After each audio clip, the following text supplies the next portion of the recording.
নমস্কার, আমি প্রীতিকণা। আজ পাঠ করব মিঠি করা কাব্যগ্রন্থ থেকে নেওয়া সুকান্ত ভট্টাচার্যের লেখা পুরনো ধাঁধা। বলতে পারো, বড় মানুষ মোটর কেন চড়বে? গরিব কেন সেই মোটরের তলায় চাপা পড়বে?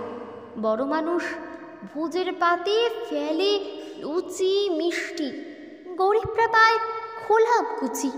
এ কি অনার সৃষ্টি! বলতে পারো, ধনির বাড়ি তৈরি যারা করছে, কুড়ে ঘরে তারা কেন মাছের মতো মরছে? ধনির মেয়ে দামি পুতুল, হরেক রকম খেলনা, গরিব মেয়ে পায় না আদর, সবার কাছে ফেলে না। বলতে পারো, ধনির মুখে যারা জোগায় খাদ্য, ধনির পায়ে তলায় তারে থাকতে কেন বাধ্য? হিং টিং ছট প্রশ্নই সব মাথার মধ্যে কামড়ায়। বড় লোকের ঢাক তৈরি, গরিব লোকের চামড়ায়।